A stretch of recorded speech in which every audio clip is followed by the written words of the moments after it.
اگلا سوال علی بھائی یہ ہے کہ آپ اہل سنت کی ایک ہی معتبر شخصیت ہے جنہوں نے پچھلے سال کچھ ایسی حرکات کی ہیں کہ معاویہ کمپیوٹر کی اصلاح انٹروڈیوس کروائی ہے، آپ کا اس حوالے سے کیا موقف ہے؟ معتبر شخصیت تو کوئی نہیں ہے، مشہور زمانہ پاپا جانی، باپا جانی، باپا جانی کوئی اہل علم کے ہاں تو ان کی کوئی پذیرائی نہیں ہے، لیکن یہ بات صحیح ہے کہ وہ یعنی عوام الناس میں تو ایک پرسنالٹی ہیں، میٹھی میٹھی باتیں کرنے والے، لاکھوں میں ان کے مریدین ہیں، اور ان کے چاہنے والے ہیں، ان کے لیے جان دینے کے لیے تیار ہیں، اگرچہ وہ یعنی علمی لیول پہ تو ان کا لیول آپ کو پتہ ہی ہے کیا ہے۔ تو انہوں نے یہ یعنی ایک معاملہ شروع کیا، یہ سر انٹرنیشنل سازش ہوئی ہے۔ پاکستان میں سنی شیعہ کنفلکٹ کو ابھارنے کے لیے انٹرنیشنل سازش ہوئی ہے، جس میں جو بھولے لوگ ہیں وہ اپنے بھول پن میں اس کا شکار ہو گئے، ورنہ وہ جو باپا جانی ہے نا، وہ میں ان کو 81 سے جانتا ہوں، جب ہم چھوٹے چھوٹے تھے، میں خود اس جماعت میں نے یعنی 10 سال گزارے ہیں، آلموسٹ 1990 سے لے کے 2001 تک سبز پگڑی بھی میں باندھتا رہا ہوں۔ ان کے مزاج میں کہیں یہ بات نہیں ہے۔ 81 سے لے کے 2018 تک آلموسٹ 37-38 سال تو انہوں نے کبھی اس طرح کے کنٹروورشل ایشوز پہ بات ہی نہیں کی ہے۔ یہ اچانک ان کو کیا ہوا ہے کہ انہوں نے کہا جی ہم 2200 مسجدیں بنوا رہے ہیں جو امیر شام کے نام کے اوپر، پھر معاویہ کمپیوٹر، پھر چھوٹے چھوٹے بچوں کا ذہن سازی کر رہے ہیں۔ یار آپ معاویہ کمپیوٹر کی بجائے ابو بکر، عمر، عثمان و علی صحابی کو کمپیوٹر، جن کی کوئی کنٹریبیوشن ہے دین میں، آپ وہ ان کے اوپر بات کرو۔ آپ جان بوجھ کے ایک ایسی پرسنالٹی کو لے کے آتے ہو کہ جس کی وجہ سے اختلاف پیدا ہو۔ قرآن تو کہتا ہے آپ کامن ٹرم سے شروع کرو، تعالوا الی کلمۃ سواء بیننا و بینکم، آؤ اس ایک بات پہ ہم اکٹھے ہو جائیں جو تم میں اور ہم میں کامن ہے۔ تو اہل سنت میں کامن پرسنالٹی تو وہ خلفائے راشدین ہیں جن کو مانا جاتا ہے۔ بریلوی، دیوبندی، اہل حدیث تینوں حق 4 یار ہی کہتے ہیں نا، حق 5-6 یار یا حق 10 یار تو کوئی بھی نہیں کہتا۔ ابو بکر، عمر، عثمان و علی ہے نا۔ ہماری مسجدیں جب ہیں تو چاروں خلفاء کے نام لکھے ہوتے ہیں نا، 4 دروازے ہوں تو 4 دروازوں پہ چاروں نام لکھے ہوتے ہیں، ٹھیک ہے نا۔ اب آپ زبردستی ایک 5ویں بندے کو اٹھا کے ان چاروں میں شامل کرنے کی کوشش کر رہے ہیں، تو یہ سر زیادتی والی بات ہے۔ اس کی وجہ سے فتنہ کھڑا ہو رہا ہے، اور ہم سے بھی لوگ رابطہ کرتے ہیں کہ جی کاؤنٹر نیریٹو کریں ان کے اوپر جو یہ کر رہے ہیں، ہم علمی دلائل کے ساتھ کر رہے ہیں۔ آپ دیکھتے ہیں جب کبھی بھی فتنہ اٹھتا ہے، یہ بھی جب فتنہ اٹھا تو میرا کلپ لاکھوں لوگوں نے دیکھا ہے، جس میں میں نے HD کیمرے میں بریلوی مکتبہ فکر کے، بخاری اور مسلم کے ترجمے دکھا کے میں نے بتایا کہ یہ جو آپ جو کچھ کر رہے ہیں نا، یہ ان شخصیت کے جو کمپیوٹر لوگوں کو یاد کروا رہے ہیں، ان کے فضائل و برکات تو بخاری مسلم میں اس فارم میں آئے ہوئے ہیں۔ آپ جو ان کے وہ کارنامے سنا رہے ہیں نا، تو ان کے جو اور بڑے بڑے کارنامے آئے ہیں بخاری مسلم میں، اور یہ کارنامے انورٹڈ کاما والے ہیں، وہ بھی پبلک کو بتائیں نا۔ تو آپ کنٹروورشل پرسنالٹیز کو نہ اٹھائیں۔ تو سر وہ دیکھیں کچھ عرصے ہی چلا نا، پھر انہوں نے رجوع بھی تو کر لیا تھا نا، رجوع کیا ہے نا جی، تو رجوع کر کے انہوں نے کہا کہ میں آندہ یعنی اہل سنت میں تفریق سے بچنے کے لیے میں اب آندہ یہ نعرہ نہیں لگاؤں گا۔ تو ان کو بھی پتا تھا کہ اگر یہ سچائی پہ مبنی چیز ہوتی نا، بے گناہ بے خطا معاویہ معاویہ، تو وہ اس پہ سٹینڈ کرتے، سچائی پہ تو سٹینڈ کرنا چاہیے تھا۔ یعنی وہ کہنا چاہ رہے ہیں کہ اب میں یہ نعرہ نہیں لگاؤں گا، تو اگر صحیح ہے تو کیوں نہیں لگاؤ گے؟ اچھا یہ بات انہوں نے حضرت علی کے لیے تو نعرہ نہیں لگوایا، بے گناہ بے خطا علی المرتضیٰ علی المرتضیٰ، یہ پوائنٹ ٹو بی نوٹڈ ہے۔ تو یہ کیوں لگوایا ہے؟ تو یہ پیچھے عالمی ایجنڈا ہے یہاں پہ، یعنی اختلاف پیدا کرنے کے لیے۔ تو ہم تو کہتے ہیں آپ نعرہ لگوائیں بے گناہ بے خطا مصطفیٰ صلی اللہ علیہ وسلم، ان کے اوپر آپ جمع کریں گے، خام خواہ یہ منی معاملات کر رہے ہیں۔ تو باقی جس کو شوق ہے تو وہ پھر ہم بتا دیتے ہیں کہ آپ اپنے اس کمپیوٹر کے اندر وہ باتیں بھی ایڈ کریں جو ہم نے یہ 5B کے اندر رکھی ہوئی ہیں، ٹھیک ہے؟ تو وہ میں 1 گھنٹہ اور بول لوں گا تو آپ کا کمپیوٹر ہی بیٹھ جائے گا۔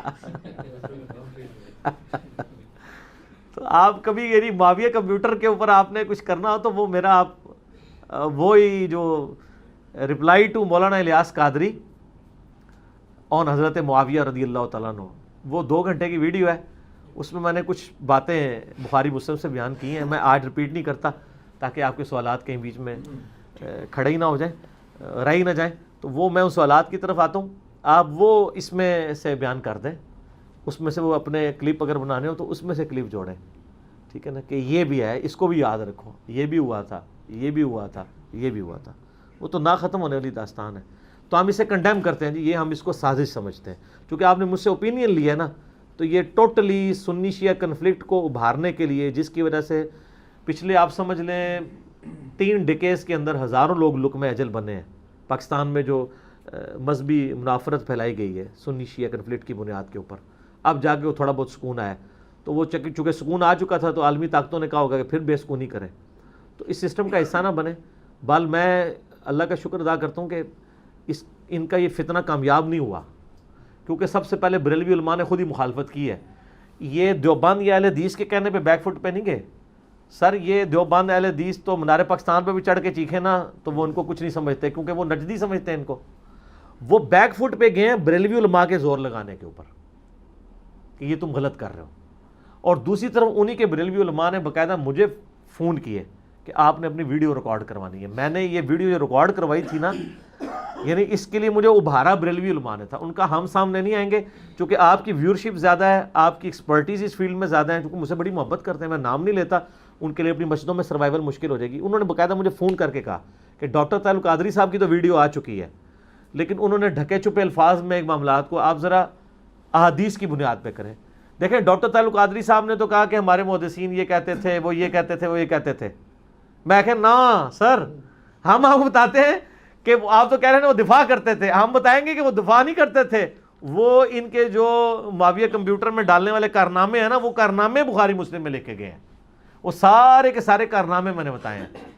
تو اس میں سے 3 میں نے اصول برکت کے لیے اس میں بیان کیے تھے, صحیح بخاری سے اور صحیح مسلم سے. اور میں نے کہا تھا میں بخاری مسلم سے باہر نہیں جاؤں گا, کیونکہ پھر آپ لوگ صحیح ضعیف کے چکر میں پڑ دیں گے. تو وہ اگر میں بیان کروں تو آدھا گھنٹہ اور لگ جائے گا, کیونکہ وہ اس کا تقاضا یہ کہ تو اگر آپ کو اس حوالے سے یعنی کوئی یوٹیوب پہ اپلوڈنگ کرنی پڑے کسی کلپ کی, تو اس میں سے آپ وہ نکال لیجیے گا. بلکہ یہ جو پچھلے دنوں کچھ پھر دوبارہ سے فتنہ اٹھنا شروع ہوا, تو وہ ہمارے وہ کلپ وہ یونیورسل کلپ ہے. سنی شیعہ کنفلکٹ کے اوپر میرا مسئلہ 157A اور B 100 کوسچن علی الحسن نقوی صاحب کے ساتھ, اور مجلس نمبر 28, اور انشاءاللہ آج والی مجلس نمبر 63. اس میں اتنا کچھ بیان ہوا ہے کہ وہ جب کبھی بھی کوئی فتنہ اٹھے گا نا, تو جو بھی اٹھائے گا نا, وہ آپ اس کے ساتھ کلپ جوڑیں گے تو لگے گا اسی کو جواب دیا جا رہا ہے. ٹھیک ہے, تو وہ آپ اس میں سے لے لیجیے. ٹھیک ہے. ٹھیک ہو گیا. اگلا سوال ہے علی بھائی کہ کیا علی معاویہ بھائی کہاں تک درست ہے؟ یہ سر یہ کہیں تک بھی درست نہیں ہے, یہ سٹارٹ ہی غلط ہے. ٹھیک ہے, آپ ابو بکر, عمر, عثمان و علی بھائی کے, وہ بالکل درست ہے. اور یہ والے آپ جو نعرے لگاتے ہیں نا, اس کی وجہ سے نقصان ہوتا ہے. اور یہ چاکنگ ہوئی ہے وہ ایک خاص طبقے کی طرف سے ہوئی ہے. اس طرح کرنے سے کوئی بھائی بن نہیں جائے گا. وہ اس کے تحت لیتے ہیں نا کہ مومن تمام آپس میں بھائی ہیں. ٹھیک ہے, تو پھر سر ہم بھی تو اسلام والے ہی ہیں نا, ہمیں بھی آپ کہیں شامل کر دیں بیچ میں بھائی. جب ایک دوسرے کے اوپر قنوت نازلہ کو پڑھتے رہے ہوں, ایک دوسرے کے خلاف تلوار اٹھائی ہوئی ہو, تو سر آپ انٹرنیشنل کورٹ میں مقدمہ لے جائیں کہ بھائی آپس میں بھائیوں کے ساتھ یہ کرتے ہیں. بھائی تو وہ ہوتے ہیں کہ حضرت علی رضی اللہ تعالیٰ عنہ کو سنگین اختلاف تھا حضرت ابو بکر کے ساتھ. بخاری مسلم میں آتا ہے کہ خلافت میں جو چناؤ ہوا ہے وہ مس ہینڈل ہوا ہے, اور حضرت ابو بکر نے کسی درجے تک خود مانا بھی ہے اس کو. اگرچہ جو ہے وہ وقت کے معاملات ایسے تھے کہ وہ کیٹاسٹرافی کنڈیشن میں کرنا پڑا, لیکن وہ رو پڑے تھے جب حضرت علی ان کو ملنے گئے کہ نبی علیہ السلام کے اہل بیت کو کیوں نہیں مشورے میں شامل کیا. اور حدیث قرطاس پہ 55B دیکھ لیں. تو بھائی تو وہاں ہوتے ہیں کہ جہاں فدق کا معاملہ بھی ہوا, حضرت فاطمہ بھی ناراض ہو گئی, لیکن مولا علی نے پھر بھی بیعت کر لی, کیونکہ بھائی سمجھا نا کہ اب امت کے وسیع تر مفاد کے اندر یہی کرنا چاہیے. پھر حضرت عمر والا معاملہ تو چلے تھا, وہاں پہ بھی خلافت ایکسیپٹ کی. جب 6 رکنی کمیٹی حضرت عمر نے بنائی تھی, اس وقت حضرت علی کا پلڑا بھاری تھا کہ ان کو حضرت عمر کے بعد خلیفہ چنا جاتا. لیکن صرف ایک چیز تھی کہ لوگ کہتے تھے کہ ایک عمر سے جان چھوٹی ہے, ایک دوسرا عمر ہمارے اوپر سوار کر دیں گے, کیونکہ حضرت علی بھی ٹالرنس کوئی نہیں تھی نا سچائی کے معاملے میں. حضرت عثمان کا سب کو پتہ چل یہ نرم مزاج ہے. تو وہ اس لیے پھر حضرت عبد الرحمن بن عوف نے کہا کہ علی عثمان کے برابر لوگ کسی کو نہیں سمجھ رہے اس وقت. ٹھیک ہے, تو پھر حضرت علی نے وہاں بھی کمپرومائز کیا. یہ بھائی بھائی جہاں ہوتے ہیں وہاں کمپرومائز نظر آتا ہے. یہاں کیا ہے؟ یہاں تو قنوت نازلہ پڑھی جا رہی ہے المصنف ابن ابی شیبہ میں اللہم علیک بمعاویۃ و اشیاءہ، اور اتنے سخت الفاظ ہیں، قتال والے معاملات موجود ہیں. ٹھیک ہے، اور بھائی بھائی والا یہاں تک میں تو کہتا ہوں طلحہ زبیر بھی بھائی ہیں. المستدل الحاکم میں موجود ہے کہ مولا علی کہتے ہیں کہ میں اللہ سے امید کرتا ہوں، یہ قرآن کی جو آیت ہے سورۃ الحجر کی، کہ قیامت والے دن اہل ایمان آپس میں آمنے سامنے تختوں پہ بیٹھے ہوں گے، تکیوں پہ ٹیک لگائے، اور اللہ تعالیٰ ان کے دلوں کی ساری نفرتیں ختم کر دے گا. یہ میرے، عثمان بن عفان، طلحہ اور زبیر کے بارے میں، کہ اللہ تعالیٰ قیامت دن ہمارے دل میں جو ایک دوسرے کے بارے میں میل آ گیا، غل، وہ نکال دے گا. بھائی بھائی تو یہ ہوتا ہے. یہی وہی ہے جس پہ ڈاکٹر سراج صاحب نے غلطی سے امیر شام کا بھی نام لے دیا تھا. تو پھر میرا کلپ آیا تھا رپلائی ٹو ڈاکٹر سراج کہ آپ خود نہ اجتہاد کریں. پھر میں نے 2 روایتیں بتائی تھی کہ مولا علی نے المصنف ابن ابی شیبہ میں دونوں روایتیں، قنوت نازلہ پڑھی میرے شام پہ، اور دوسری روایت میں کہ قیامت الدین میرا اور معاویہ کے درمیان مسئلہ طے پائے گا اللہ کی بارگاہ میں. ٹھیک ہے نا، تو بڑے سخت الفاظ ہیں. انہوں تو معاف نہیں کیا پوری زندگی، تو آپ خام خواہ کچھ سرٹیفکیٹ نہ دیں کسی کے بیاف کے اوپر، اور یہ آیت اس طریقے سے فٹ نہ کریں. قرآن و حدیث کی وہی تفاسیر مانیں نا جو صحابہ نے کی ہوئی ہے. آپ اپنی طرف سے تو نہ ٹھوکنا شروع کر دیں.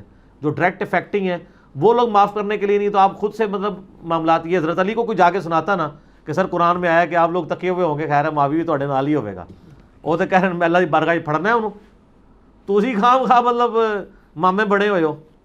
ٹھیک ہے. اگلا سوال علی بھائی یہ ہے کہ جی امام حسن علیہ السلام کی صلح کے تحت آپ اہل سنت کے ہاں معاویہ بن ابی سفیان کو بھی خلیفہ راشد مانا جاتا ہے؟ نہیں، کوئی نہیں مانا جاتا. ان کو اسلام کا پہلا ملک مانا جاتا ہے، پہلا بادشاہ. میرا یوٹیوب کے اوپر ایک کلپ ہے، حضرت معاویہ رضی اللہ تعالیٰ عنہ خلیفہ راشد، آگے سوالیہ نشان ہے، جس میں میں نے ابو داؤد، ترمذی، ابن ماجہ، مسند احمد سے ثابت کیا ہے کہ نبی علیہ السلام نے فرمایا میرے بعد خلافت 30 سال تک رہے گی.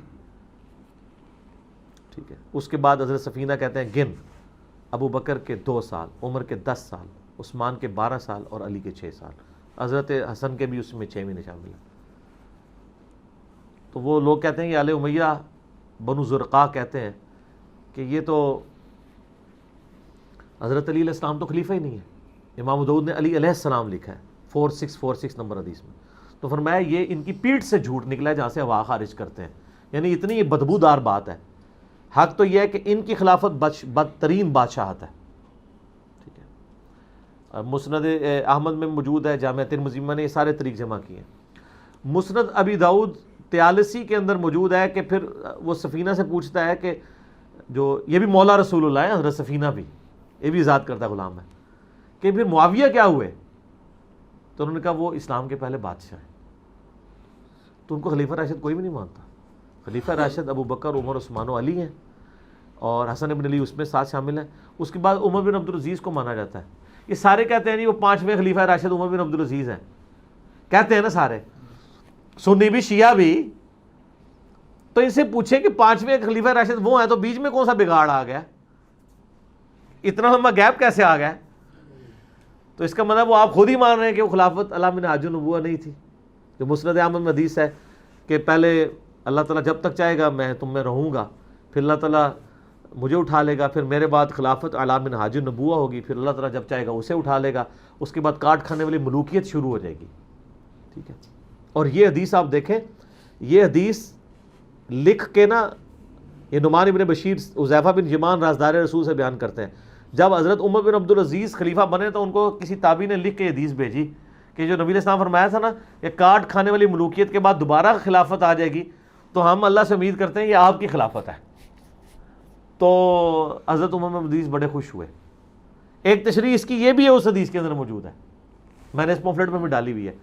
تو حضرت عمر بن عبدالعزیز سے پہلے کاٹ کھانے والی ملوکیت پر گزر چکی ہوئی تھی، اور وہ کاٹ کھانے والی جابر حکومت جو ہے، جو یہ وہ روایت پیش کرتے ہیں طبرانی سے لا کے، وہ بھی ضرب تقسیمیں لگا کے حسن بناتے ہیں کہ جی میرے بعد وہ خلافت و رحمت ہوگی، پھر ملوکیت و رحمت ہوگی. ٹھیک ہے نہیں، پھر یہ ہوگا وہ ہوگا. تو وہ اس کی میں نے تشریح کیا ہے کہ وہ اگر آپ روایت کو صحیح بھی مان لیں وہ کمپیریٹیولی ہے. جیسے یہاں کہتے ہیں اس سے پہلے پچھلی حکومت اس سے تو بہتر تھی، اس سے والی اس سے بہتر تھی، یعنی باقی حدیثوں کو بھی آپ دیکھیں نا کہ کیا الفاظ استعمال ہو رہے ہیں. پھر ہم کہتے ہیں کہ بس سمپل سا ایک معصومانہ سوال ہے کہ عمر بن عبدالعزیز خلیفہ راشد بھی ہیں اور اسلام کے پہلے مجدد ہیں، سنی شیعہ دونوں مانتے ہیں. ہم پوچھتے ہیں کہ انہوں نے کون سا تجدیدی کارنامہ کیا ہے، وہ بتا دیں کارنامہ صرف. کوئی کرکٹ کا ورلڈ کپ جیتا ہے انہوں نے، ہاکی کا ورلڈ کپ جیتا ہے، کوئی سنوکر کا ورلڈ کپ جیتا ہے. حضرت عمر بن عبدالعزیز نے کیا کیا ہے کہ جس کی وجہ سے وہ تجدیدی کارنامہ ہے؟ اس سوال کا جواب دینے میں ہی نہ قیامت مضمر ہے.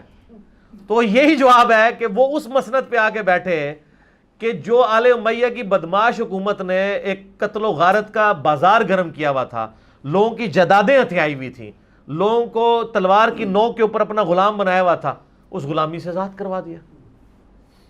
اور کیا کیا انہوں نے؟ کیا تجدید کی ہے؟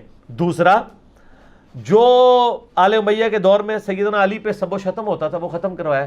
یہ تو خود جلال الدین سیوطی لکھتے ہیں، بلکہ اس کے لیے تو لکھنے کی ضرورت نہیں، تواتر کے ساتھ یہ چیزیں ہیں کہ عمر بن عبدالعزیز نے ختم کیا. اور ان اللہ یأمر بالعدل والاحسان، اور جو تھوڑے ننگے سر والے پڑھ دینے آیت، اور سر اگلے جمعے یہی پڑھا دیں کہ اے آیت خطبے کس نے داخل کی ہے؟ ان اللہ یأمر بالعدل والاحسان، عمر بن عبدالعزیز نے. اور پھر اگلا سوال معصومانہ پوچھیں کہ یہ داخل کر کے اس میں سے نکالا کیا تھا جس کی جگہ یہ داخل کیا ہے؟ وہ تھا علی پر لعنت، علی سے محبت کرنے والوں پہ لعنت، نعوذ باللہ من ذالک. تو سب کو پتہ ہے. اور میں آپ کو ایک جملہ بولوں بڑا حقیقت انگیز ہے، آپ بھی جھوم اٹھیں گے، کہ عمر بن عبدالعزیز کی بخشش کے لیے صرف ایک نیکی کافی ہے کہ انہوں نے سب و شتم ختم کروایا مولا علی پہ. یہ وہ نیکی اگر قیامت دن اللہ کے سامنے پیش کرے نا کہ میں نے تیرے محبوب ترین بندے مولا علی ابن ابی طالب پہ 60 سال سے جو لعنت ہو رہی تھی، یا اللہ میں نے اس کو ختم کروایا، مجھے اللہ نے حکومت دی تو نے، تو میں نے یہ، تو میری بخشش کے لیے یہ میں اگر عمل پیش کروں تو میں کہتا ہوں عمر بن عبدالعزیز کی بخشش کے لیے عمل کافی ہے. ان کی زندگی کی بڑی نیکیوں میں سے یہ ہے کہ انہوں نے مولا علی پہ سب و شتم ختم کروایا.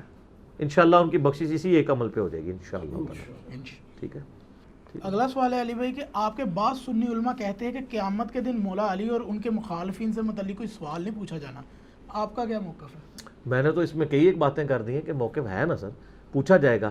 جب آپ کو یہ بتایا جا رہا ہے کہ مولا علی خود کہہ رہے ہیں، حدیث موقوف ہے فضائل صحابہ میں، احمد بن حنبل کی کتاب میں صحیح سند سے، کہ میری وجہ سے 2 فرقے دوزخ میں جائیں گے، 2 فرقے گمراہ ہوں گے، ایک میری محبت میں غلو کر کے، ایک میری دشمنی میں.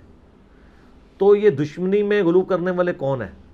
محبت میں غلو کرنے والوں کو تو یہ خود بھی سنا رہے ہیں دوزخ کی بشارت، ناسبی پارٹی. تو اپنے آپ کو بھی سنائے نا، آدھا کیوں دین پہ چل رہے ہیں؟ افتؤمنون ببعض الکتاب وتکفرون ببعض. تو یہ تو ان کو کہہ رہے ہیں، اس وقت کیوں نہیں حضرت علی کی شان میں جب کوئی غلو کر رہا ہوتا ہے تو اس کو کیوں سمجھا رہے ہوتے ہیں؟ نہ سمجھایا کریں نا. ان کو کون سا یہ پوچھا جانا ہے آپ سے کہ آپ نے سمجھایا کہ نہیں؟ وہ کہیں گے نہیں عقیدے کا مسئلہ ہے. تو یہاں بھی عقیدے کا مسئلہ ہے، اور یہاں تو ایک درجے آگے بھی ہے. صحیح مسلم میں حدیث ہے، علی سے محبت نہیں رکھے گا مگر مومن، علی سے بغض نہیں رکھے گا مگر منافق. تو جب آپ کے ایمان کا ٹیسٹ اس کے اوپر ہے تو قیامت دن نہیں پوچھا جائے گا. اور پھر وہ حاکم کی جو روایت میں نے اس پمفلٹ میں بھی ڈالی ہے، شیخ البانی، شیخ زبیلی زئی صاحب دونوں نے صحیح کہا ہے، لہذا اہل حدیث بھی صحیح مان لیں، باقی تو مانتے ہیں. امام حاکم بھی صحیح کہتے ہیں، امام ذہبی بھی، کہ اگر کوئی شخص حجر اسود اور مقام ابراہیم کے درمیان پوری زندگی نمازیں پڑھتا رہے اور روزانہ روزہ رکھے اور اللہ سے اللہ کے حضور اس طرح پیش ہو ملاقات کے لیے قیامت والے دن کہ اس کے دل میں بغض اہل بیت ہوا، تو وہ جنت میں نہیں جائے گا، بلکہ الفاظ ہے کہ وہ ضرور دوزخ میں داخل کیا جائے گا. تو جب میری نمازیں باقی سارے معاملات اہل بیت کی محبت پہ ڈیپینڈنٹ ہیں تو قیامت دن پوچھا نہیں جائے، باقی پوچھا نہیں جائے گا، بغیر پوچھے تو موندا کر کے چھوڑ دیں گے. آدھا کہ نا پوچھا نہیں جائے گا، ان کا بالکل ہی پوچھا جائے گا تو سیدھا چک کے نہ سٹیا جائے گا بغیر پوچھے ہی دوزخ. ٹھیک ہے، یہ آپ میرا جملہ لے جانا آپ نے، کیونکہ واقعی نہیں پوچھا جائے گا، بغیر پوچھے ہی تو ٹھوڈا مار کے سٹیا جائے گا، کیونکہ نبی علیہ السلام نے فرما دی ہے نہیں پوچھا جائے گا. جی بے فکر ہو. اگلا سوال ہے علی بھائی کہ بعض سنی علماء کا کہنا ہے کہ آپ جیسے اسپیکرز کا یعنی کہ یہ مقصد ہے کہ صرف اور صرف بغض معاویہ ہی پیدا کرنا ہے، کہ یہ واقعی درست ہے؟ نہیں، ہمارا کوئی مقصد نہیں، نعوذ باللہ. نہ ہم نے جو ہے وہ بغض معاویہ پیدا کرنا ہے، نہ ہم اس کے اوپر کوئی چندے لے کے کام کر رہے ہیں، نعوذ باللہ من ذالک. ہمارا مقصد ہے کہ نبی علیہ السلام کی محبت کو عام کرنا ہے، آپ کے اہل بیت کی محبت کو عام کرنا ہے، اور غدیر خم پہ کھڑے ہونا ہے کہ میں اہل بیت کے معاملے میں تمہیں اللہ کا خوف دلاتا ہوں. اگر نبی علیہ السلام نے کسی حدیث میں فرمایا کہ میں آل امیہ کے بارے میں تمہیں اللہ کا خوف دلاتا ہوں، تو آ جائیں ہم سے آل امیہ کے فضائل سن لیں. اور آل امیہ کے جب ہم نام لیتے ہیں تو اب مڑ کے حضرت عثمان کا ذکر کرتے ہیں. حضرت عثمان رضی اللہ تعالیٰ عنہ کو تو ہم آل امیہ میں ویسے ہی سمجھتے ہیں جس طرح کہ عمر بن عبدالعزیز کو سمجھتے ہیں، حالانکہ عمر بن عبدالعزیز کا دادا وہ ہے جس میں نبی نے لعنت کی ہوئی ہے. مروان کے 2 بیٹے تھے نا، عبد الملک اور عبد العزیز، عبد الملک کے 4 بیٹے خلیفہ بنے ہیں اور عبد العزیز کا 1 بیٹا خلیفہ بنا ہے، جو عبد الملک بن مروان کا داماد بھی تھا، یعنی ان کے بھائی کا بیٹا. تو ام بن عبد العزیز تک ہم لعنت نہیں لے کے جاتے، حالانکہ مروان پہ لعنت ہے.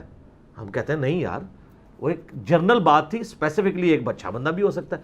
حضرت عثمان کے پیچھے کیوں چھپتے ہیں آپ جا کے؟ آل امیہ کا مطلب حضرت جیسے یہ رٹ لگا لیتے صحابہ کو برا کہا. یار ایک صحابی کو پورا صحابہ کہہ دیا آپ نے.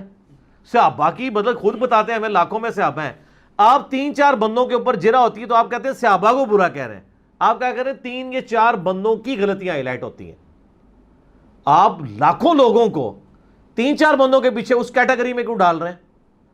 اور پھر محدثین نے بھی نعوذ باللہ ٹارگٹ کر کے 3-4 بندوں کی غلطیاں لکھی ہوئی ہیں، باقیوں کی نہیں لکھی ہوئی ہیں. تو یہ بھی کہیں صحابہ کے گستاخ تھے، امام بخاری امام مسلم بھی. تو اس طریقے سے روند نہ مارا کریں کہ وہ اس طرح کے معاملات کو چھوٹی چھوٹی چیزوں کو پکڑ کے. بات کیا ہو رہی تھی کہ آپ کی جو تقریر ہے نا یہ ہم یہ نہیں کرنا چاہ رہے نعوذ باللہ من ذالک، کوئی بغض والا معاملہ نہیں ہے، سچائی لوگوں کو بتا رہے ہیں. بلکہ ہم نے تو ماڈریٹ لوگوں کو کیا ہے کہ آپ میرے شام پہ لعنت نہ کریں، ان کو منافق نہ کہیں، ان کو کافر نہ کہیں، علمی اختلاف رکھیں. اگر میرے آنے سے پہلے حضرت معاویہ کے فضائل و برکات شیعہ کے ممبروں سے اور اہل سنت کے ممبروں پہ بیان ہوتے تھے تو بتا دیں مجھے. یہ دنیا میں جو کچھ ہو رہا ہے مجھ سے پہلے نا، میں نے تو اس دنیا میں آنکھ کھولی ہے کہ میری پیدائش سے پہلے جنگ جمل صفین نہروان ہو چکی ہے، تفریقیں پڑ چکی ہیں. ہم نے تو آ کے اس دراڑ کو فل کرنے کی کوشش کی ہے، کیونکہ آپ لوگوں نے امیر شام کا دفاع کر کے حضرت ابوبکر عمر عثمان کو بھی رگڑا لگوا دیا نعوذ باللہ. ہم تو 3 خلفاء کو بچانے کی خاطر بتا رہے ہیں کہ اصل مسئلہ کہاں سے خراب ہوا ہے. ہم کوئی نعوذ باللہ بغض معاویہ نہیں. اور یہ جو آپ نے جعلی معاویہ بنائے ہوئے ہیں نا، حب علی اور بغض معاویہ، وہ حب علی اور بغض علی ہے صحیح مسلم میں. علی سے محبت نہیں رکھے گا مگر مومن، علی سے بغض نہیں رکھے گا مگر منافق. یہ بغض معاویہ تو پتہ نہیں آپ نے کہاں سے نکالا ہے، اس پہ میرا کلپ ریکارڈڈ ہے. بغض معاویہ تو کوئی نہیں تھا، بغض علی تھا. وہ سنن نسائی میں حدیث ہے تلبیہ والے چیپٹر کے اندر کہ ابن عباس جب پہنچے انہوں نے دیکھا کہ عرفات میں لوگ تلبیہ نہیں پڑھ رہے، تو ان کا کیا ہوا؟ تو لوگوں نے کہا لوگ حضرت معاویہ کے ڈر کی وجہ سے نہیں پڑھ رہے. تو ان کا ان کی ناک خاک آلود ہو، انہوں نے بغض علی کی وجہ سے نبی کی سنت کو چھوڑ دیا. اور سنن کبری البیہقی میں الفاظ ہیں کہ معاویہ کی ناک خاک آلود ہو اور اس پارٹی کے اوپر، ان لوگوں کے اوپر لعنت ہو جنہوں نے نبی کی سنت کو بغض علی میں چھوڑ دیا. تو بغض علی اور حب علی کا ذکر ہے. ہم تو بغض معاویہ تو کہیں میں موجود ہی نہیں ہے. تو یہ کوئی پیدا کرنا مقصد نہیں ہے. اور اگر آپ سمجھتے ہیں مقصد ہے تو یہ ساری حدیثیں ہم بخاری مسلم سے پیش کر رہے ہیں. تو آپ ہمیں ضرور کہیں، لیکن آپ کہیں کہ اصل سازش کی تھی بخاری مسلم نے. تو بخاری مسلم کی جائز روحانی اولاد انجینئر محمد علی مرزا صاحب ہیں جو اس مشن کو آگے لے کے چلیں. تو سر میں اس تغمے کو لینے کے لیے تیار ہوں.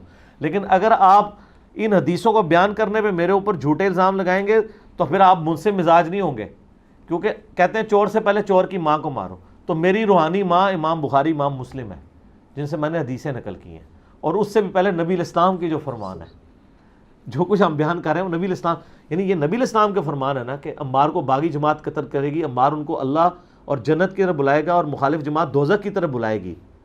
تو اہل صفین کو دوزخ کی طرف بلانے والی جماعت، امیر شام کی جماعت کو باغی اور دوزخ کی طرف بلانے والی جماعت کس نے کہا ہے؟ تو یہ نبی الاسلام نے بغض معاویہ پیدا کیا. تو آپ کہہ دیں تو ٹھیک ہے، پھر ہم تو تیار ہیں. ہم کہتے ہیں صرف ہم پہ نہ فتویٰ، ادھر آپ خاموش ہو جائیں پبلک کے ڈر سے. ہو سکتا ہے علیحدگی میں کہتے بھی ہوں، کیونکہ وہ چندہ زور لگا ہی دیتا ہے، کبھی جوش مار ہی جاتا ہے، تو کہہ ہی دیتے ہوں کہ یار کاش نہ کہا. ہاں بعض اوقات جب یہاں پہ آپ کے اہل حدیث عالم کو جب ہم نے کہا کہ یار یہ آپ لوگ مطلب فرقہ واریت پھیلا رہے ہیں، آپ نہ نام رکھیں اپنے آپ مسلمان کے، تو کیا نبی الاسلام کا بھی نام مسلمان؟ وہ کہتے ہیں نہیں، نبی الاسلام بھی اہل حدیث تھے. ٹھیک ہے نا. تو اگر کوئی نبی الاسلام کو اہل حدیث کہہ رہا ہے تو وہ کچھ بھی کہہ سکتا ہے، تو اس کا تو کوئی علاج ہی نہیں ہے نا جی. ٹھیک ہو گیا نا.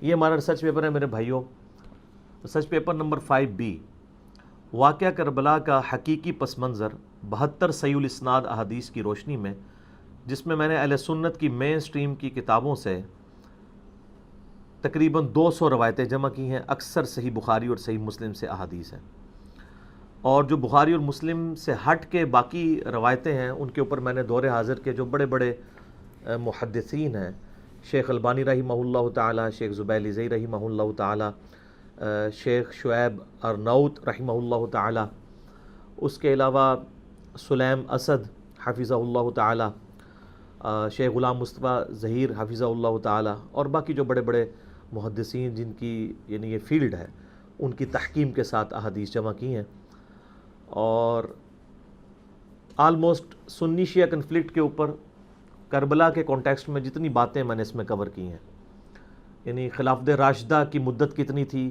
خلفائے راشدین کون ہیں علیہم الرضوان و علیہم السلام اجمعین، اس کے بعد شہادت عثمان کے اصلی اسباب کیا تھے بخاری اور مسلم کی روشنی میں، اس کے بعد جنگ جمل صفین نہروان، اور پھر اس کے بعد حضرت معاویہ رضی اللہ تعالیٰ عنہ کا دور ملوکیت، اور پھر صلح حسن، پھر الٹیمیٹلی یزید کا ولی عہد بننا، اور پھر حکومت سنبھال کر سیدنا حسین ابن علی رضی اللہ تعالیٰ عنہما و علیہم السلام کی مظلومانہ شہادت تک، یہ پوری کی پوری ڈیٹیلز حکمرانوں کی لکھوائی ہوئی تاریخ سے نہیں بلکہ صحیح الاسناد احادیث سے، جو اہل سنت کی مین سٹریم کی کتابیں جو آپ کے سامنے نہ صرف پڑھی ہوئی ہیں بلکہ یہ پڑھی ہوئی ہیں، ایک ایک کا نمبر میں نے بیروت دارالاسلام، اور جو بیروت میں آپ کو پتہ ہے کلمی نسخے بھی موجود ہیں حدیث کی کتابوں کے، ان کا ہے وہ دارالکتب العلمیہ جو یہ ساری حدیث کی کتابیں چھاپتا ہے، ان کی جو انٹرنیشنل نمبرنگ ہے، علماء حرمین بھی جس کو فالو کرتے ہیں اس کے مطابق میں نے یہ سارے کے سارے نمبر اس میں ڈالے ہیں، آپ کاؤنٹر ویریفائی بھی مکتبۃ الشاملہ اور باقی سافٹ ویئر سے کر سکتے ہیں۔ یہ ریسرچ پیپر میرے بھائیوں واقعہ کربلا کا حقیقی پس منظر 72 صحیح الاسناد احادیث کی روشنی میں، اس کی ہارڈ کاپی آپ ہماری اکیڈمی سے فری منگوا سکتے ہیں، اس کے لیے آپ ہمارے اکیڈمی کے نمبر کے اوپر رابطہ کر سکتے ہیں، +92-321-5900-162، +92 کے کوڈ کے ساتھ 321-5900-162، صبح 9 سے لے کر ظہر تک اور شام کو عصر سے لے کر مغرب تک یہ یعنی فون اویلیبل ہوتا ہے، اس پہ آپ رابطہ کر کے ہارڈ کاپی اپنے گھر فری منگوا سکتے ہیں۔ سافٹ کاپی کے لیے آپ ہماری ویب سائٹ ahlsunnatpak.com پہ جا کے ڈاؤن لوڈس والے پورشن سے اسے ڈاؤن لوڈ بھی کر سکتے ہیں۔ یہ سافٹ ویئر جو عربی اویلیبل ہیں یا اردو اویلیبل ہیں، ان میں جو آپ کے پاس آلریڈی PDF بھی اویلیبل ہیں حدیث کی کتابوں کے جو انٹرنیشنل نمبرنگ پہ ہیں، آپ ان کے ساتھ ان کو میچ کریں گے تو ایک ایک حدیث اسی نمبر کے اوپر انشاءاللہ تعالی ملے گی۔